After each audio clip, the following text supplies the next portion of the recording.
नमस्कार, मैं योगी डॉक्टर जमाल फिर से एक बार आप सभी लोगों का स्वागत करता हूं। जैसे कि इसके पहले वाले वीडियो में मैंने आपसे प्रॉमिस किया था कि अगले वीडियो में ब्रीदिंग प्रैक्टिसेस जो कि साइंटिफिकली डेवलप किए गए हैं हजारों सालों से, जिसे योग की भाषा में प्राणायाम कहा जाता है, उस पे संक्षिप्त में चर्चा करूंगा।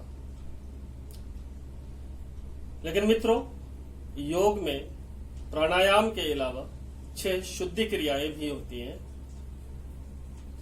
तो विस्तार में ना जाते हुए मैं केवल एक शुद्धि क्रिया की बात करूंगा अभी, जिसका नाम है कपालभाति अभ्यास, और ये ब्रीदिंग पर ही आधारित है। इसीलिए मैंने कपालभाति को प्राणायाम सेक्शन में ऐड किया है। कपालभाति शुद्धि क्रिया के अंतर्गत आता है कि जिसके करने से हमारे माइंड और बॉडी की प्यूरिफिकेशन होती है। हमारी बॉडी के अंदर अलग अलग माध्यमों से, हवा, पानी, खाने पीने की चीजों के माध्यम से, या जो विचार निगेटिव थॉट्स हमारे माइंड में चलते हैं उसकी वजह से पैदा हो जाती है। उन सारी ही इम्प्यूरिटीज को बाहर निकालने में यह अभ्यास हमारी बड़ी मदद करता है। और साथ ही साथ यह अभ्यास कोल्ड, कफ, साइनोसाइटिस, टॉन्सिलाइटिस, एलर्जी और माइग्रेन जैसे रोगों का भी उपचार करता है। डाइजेस्टिव सिस्टम को इंप्रूव करता है, हमारे लंग्स की कैपेसिटी को इंप्रूव करता है, हमारे रेस्पिरेटरी सिस्टम के ब्लॉकेजेस को दूर करता है और हमारे नजल ट्रैक्ट के ब्लॉकेजेस को भी दूर करता है। कुल मिलाकर के अगर कपालभाति के विषय में ये कहा जाए कि ये हमारे बॉडी के एक एक सेल का शुद्धिकरण करता है तो गलत ना होगा। लेकिन कपालभाति अभ्यास हर व्यक्ति को नहीं करना चाहिए, क्योंकि इसके कुछ लिमिटेशंस हैं। High blood pressure, heart disease से पीड़ित रोगी, या ऐसे व्यक्ति कि जिनके पेट की सर्जरी हुई है अभी हाल फिलहाल में, या फिर प्रेग्नेंट लेडीज, या फिर ऐसे लोग कि जिनको स्लिप डिस्क की प्रॉब्लम हो। इन समस्याओं को यदि छोड़ दें तो बाकी सभी लोग इस अभ्यास को बड़ी आसानी के साथ, निडरता के साथ, निर्भीकता के साथ कर सकते हैं। कपालभाति अभ्यास में हम फोर्सफुली अपने सांस को बाहर निकालते हैं और एट द सेम टाइम अपने पेट को अंदर की तरफ सक करते हैं। इसको डिफाइन कर सकते हैं forceful acceleration with flapping of abdomen inside automatic inhalation. और अब देखें इस अभ्यास को करने का तरीका या टेक्निक।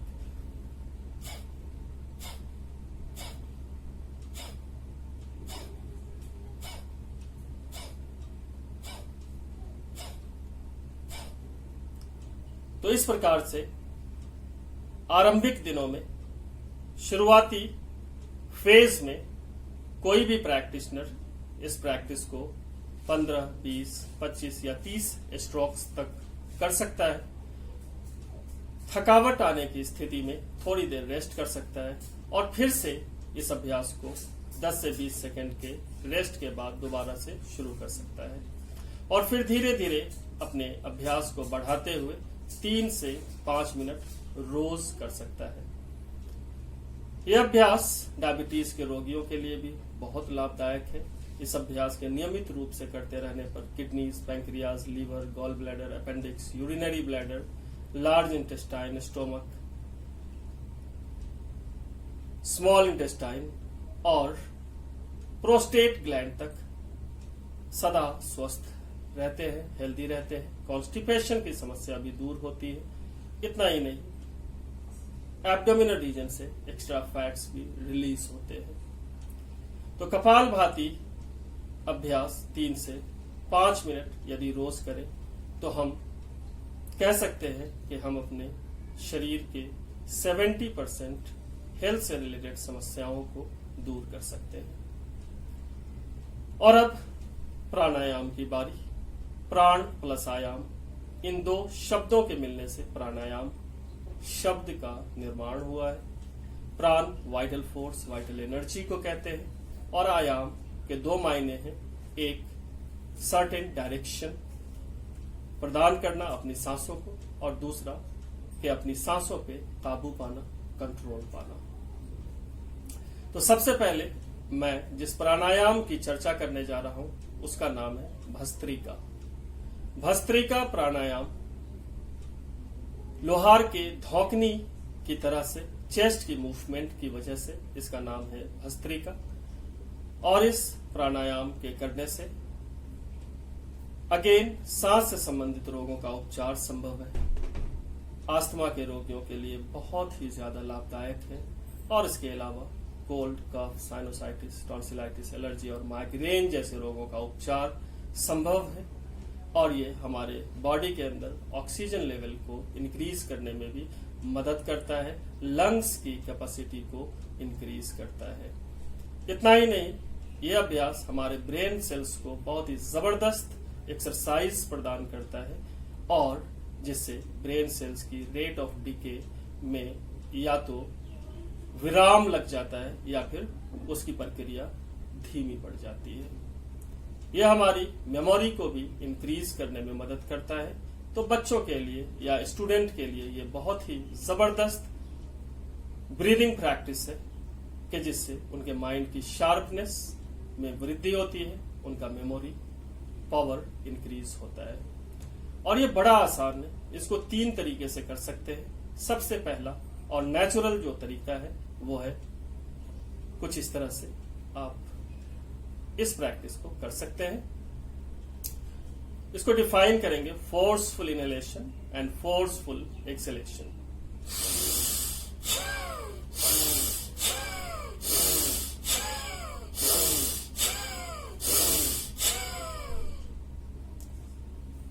इस प्रकार से आप अपनी क्षमता के अनुसार जितनी बार कर सकते हो करें। इस प्रैक्टिस के करने के दौरान आप अपने माइंड में सेंसेशन, हेड रीजन में सेंसेशन और वाइब्रेशंस की अनुभूति करेंगे। और यह सेंसेशन और वाइब्रेशन हेड रीजन से धीरे धीरे नीचे की तरफ जाते हुए आपके पांव की उंगलियों तक पहुंचता है। और बहुत गहराई के साथ अगर उसे महसूस करेंगे तो आप जान पाएंगे कि वो वाइब्रेशन सिर से लेकर के पांव तक सारे शरीर में फैल गया है। इस प्रैक्टिस के करने के बाद आप लाइटनेस, फ्रेशनेस महसूस कर सकते हैं, इनर्जाइजेशन महसूस कर सकते हैं। जब ऐसा समय आए कि कोई बहुत इंपॉर्टेंट काम करना है और थकावट भी हद से ज्यादा बढ़ गई है और नींद भी आ रही है, तो आप इस प्राणायाम को करके अपने आप को घंटे 2 घंटे के लिए रिफ्रेश कर सकते हैं और आप अपने काम को बखूबी अंजाम दे सकते हैं। लिमिटेशंस की बात करूं तो कपालभाति के समान ही इस अभ्यास को हाई ब्लड प्रेशर और हार्ट डिजीज से पीड़ित रोगियों को नहीं करना चाहिए या फिर किसी एक्सपर्ट की निगरानी में ही किया जाना चाहिए, अन्यथा इसका बहुत नुकसान उठाना पड़ सकता है। इस अभ्यास को हम दूसरे तरीके से कुछ ऐसे कर सकते हैं कि मुट्ठी बंद करके हाथों की स्थिति ये रखेंगे और सांस अंदर लेते हुए हाथ ऊपर उठाए, मुट्ठी ऊपर खोल दें और फिर सांस बाहर निकालते हुए हाथ नीचे लाए, मुट्ठी बंद कर लें। इसकी टेक्निक ऐसे भी हो सकती है।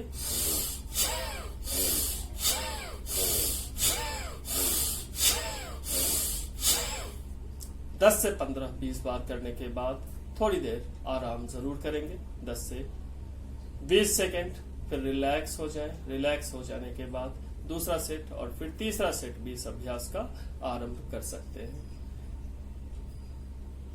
तीसरा तरीका इस प्राणायाम के करने का अब मैं बताने जा रहा हूं, ध्यान से देखें।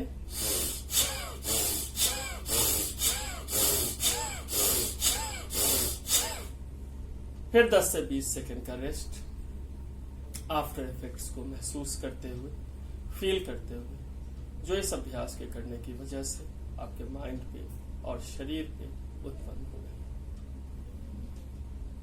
भस्त्रिका प्राणायाम की समाप्ति। और अब हम एक बहुत ही इंपॉर्टेंट ब्रीदिंग प्रैक्टिस की चर्चा शुरू करने जा रहे हैं, जिसका नाम है अनुलोम विलोम प्राणायाम। बैलेंसिंग प्राणायाम भी कहते हैं इसे, शुद्धि नाड़ी शुद्धि प्राणायाम भी कहा जाता है इस अभ्यास को। दोस्तों, प्राणायामों का राजा कहा जाता है इस अभ्यास को। इस प्रैक्टिस के करने के लिए हम नासिका मुद्रा, यह है नासिका मुद्रा, अपने राइट हैंड में नासिका मुद्रा बनाते हैं और अपने थंब से राइट नॉस्ट्रिल को क्लोज करते हैं। अपनी किहनु एल्बो को शरीर के नजदीक रखते हैं और अब बाई नाक से जो भी सांस अंदर है उसे बाहर निकालते हैं, कुछ इस प्रकार से। और अब सांस अंदर लेफ्ट नॉस्ट्रिल से, और अब लेफ्ट नॉस्ट्रिल रिंग फिंगर से बंद करेंगे और राइट नॉस्ट्रिल से सांस बाहर, फिर राइट नॉस्ट्रिल से सांस अंदर, और अब लेफ्ट नॉस्ट्रिल से सांस बाहर। ध्यान देने की बात यह है कि लेफ्ट नॉस्ट्रिल से सांस अंदर लेकर के हम अभ्यास को शुरू करते हैं और लेफ्ट नॉस्ट्रिल से सांस बाहर निकाल करके ही इस अभ्यास को समाप्त करते हैं। इस अभ्यास को जितनी धीमी गति के साथ करेंगे उतना ही ज्यादा बेनिफिशियल हमारे लिए ये बन जाता है। यह अभ्यास हमारे मन को शांति, स्थिरता, एकाग्रता प्रदान करता है। यह अभ्यास हमारे माइंड एंड बॉडी के हर प्रकार की स्ट्रेस, टेंशन, एंजाइटी को दूर करता है, डिप्रेशन को भी दूर करने में बड़ा मदद करता है। लेकिन कपालभाति और भस्त्रिका, जो इसके पहले प्राणायाम हमने किए, शुद्धि क्रिया, कपालभाति, भस्त्रिका प्राणायाम, डिप्रेशन के रोगियों के लिए वो इससे भी ज्यादा फायदेमंद है। अनुलोम विलोम प्राणायाम हार्ट डिजीज के रोगियों के लिए और हाइपरटेंशन यानी कि हाई ब्लड प्रेशर के रोगियों के लिए बहुत ही जबरदस्त प्राणायाम माना गया है। ये एक तरह से दवा के रूप में भी इसका प्रयोग होता है। इसके अलावा यह हमारे बॉडी के हर एक हिस्से को, हर एक ऑर्गन को स्वस्थ रखने में मदद करता है। अनुलोम विलोम प्राणायाम के बाद अब बारी आती है 2 कूलिंग प्राणायाम की। ये कूलिंग प्राणायाम जिन लोगों को बहुत ज्यादा गुस्सा आता है, मन में चिड़चिड़ापन रहता है, बहुत ज्यादा इरिटेटिव नेचर के होते हैं जो लोग, या फिर जिन्हें बहुत ज्यादा गर्मी लगती है, या जिन्हें एसिडिटी की समस्या होती है, बर्निंग सेंसेशन एब्डोमिनल रीजन में, चेस्ट रीजन में, थ्रोट रीजन में होता है, जिन्हें बहुत ज्यादा पसीना आता है गर्मी के मौसम में, बहुत ज्यादा प्यास लगती है, उन सारे ही लोगों के लिए बहुत ही महत्वपूर्ण है। कूलिंग प्राणायाम के अंतर्गत 2 प्राणायाम होते हैं, एक शीतली और दूसरा शीतकारी। तो शीतली प्राणायाम के लिए हम अपने टंग को बीक लाइक शेप प्रदान करते हैं, चोंच के समान शेप, कुछ इस प्रकार से, और फिर लंबा गहरा सांस लेते हैं मुंह से, और सांस अंदर लेने के बाद मुंह बंद करके नाक से सांस बाहर निकालते हैं।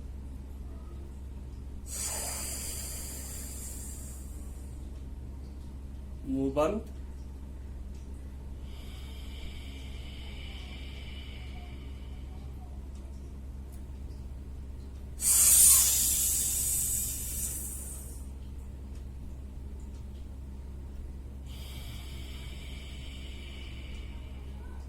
आप महसूस करेंगे कि आपका हेड रीजन, आपके माउथ के अंदर, थ्रोट और चेस्ट रीजन में बिल्कुल ठंडक सी उतर आती है इस अभ्यास के 5 से 10 राउंड करने के बाद।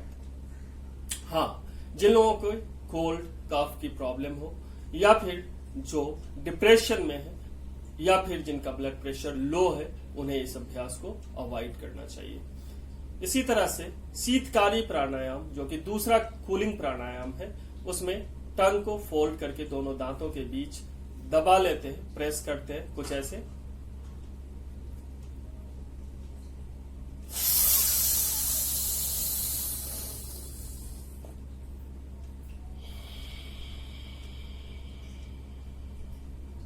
और फिर नाक से सांस बाहर निकाल देते हैं धीमी गति से। एक बार और देखें।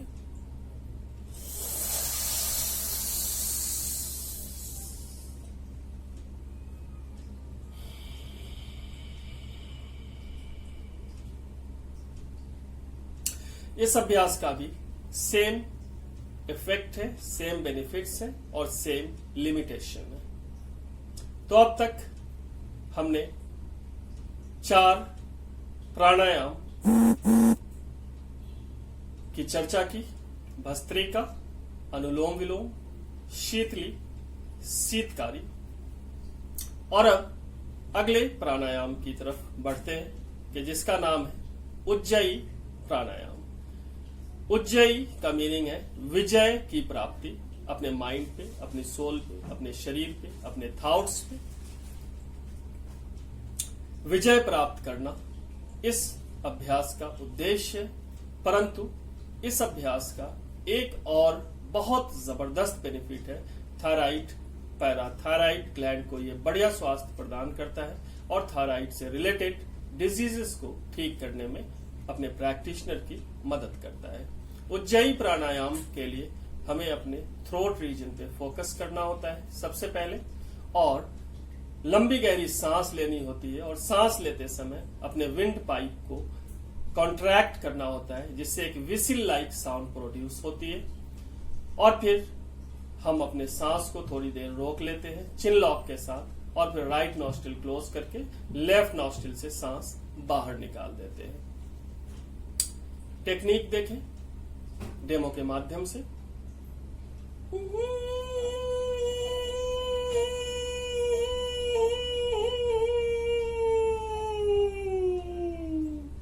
और अब चिन लॉक,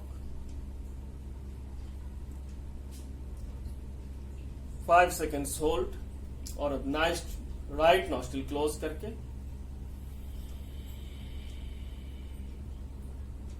अंदर जो सांस उसे हमने लेफ्ट नॉस्ट्रिल से बाहर निकाल दिया। तो जिस प्रकार से कपालभाति अभ्यास 3 से 5 मिनट किए जाने चाहिए, भस्त्रिका के 20-20 या 25-25 के सेट्स तीनों ही टेक्निक के माध्यम से किया जाना चाहिए। अनुलोम विलोम प्राणायाम 3 से 5 मिनट रोज किया जाना चाहिए। शीतली शीतकारी के 5-5 या 10-10 राउंड किए जाने चाहिए। वैसे ही उज्जयी प्राणायाम के 5 से 10 राउंड रोज किए जाने चाहिए। यह अभ्यास आपके मन को शांति प्रदान करता है और नींद लाने में भी मदद करता है। अब अंतिम प्राणायाम की चर्चा करूंगा मैं, जिसका नाम है भ्रामरी। जैसे कि नाम से पता चलता है कि इसमें भंवरे के जैसे आवाज हमें अपने थ्रोट रीजन से प्रोड्यूस करनी होती है सांस बाहर निकालते समय। तो सबसे पहले हम लंबा गहरा सांस लेते हैं कुछ इस प्रकार से।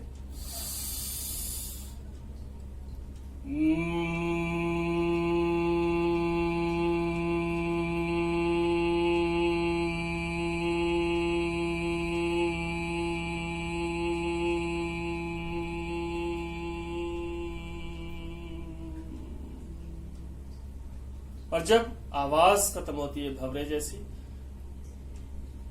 तो उसके साथ सांस भी समाप्त हो जाता है जो कि अंदर हमने लिया था। फिर दोबारा से लंबा गहरा सांस भरते हैं और फिर भंवरे की तरह से आवाज निकालते हैं। इस अभ्यास के भी कम से कम 10 राउंड्स जरूर किए जाने चाहिए, और इसका एडवांस भी कर सकते हैं, जिसमें हम अपने थंब से अपने कान को बंद करते हैं और अपने हाथ की उंगलियों से, अपनी 3 उंगलियों से अपनी आंखों को और लिटिल फिंगर को फेस पे ऐसे रखते हैं। लंबा गहरा सांस,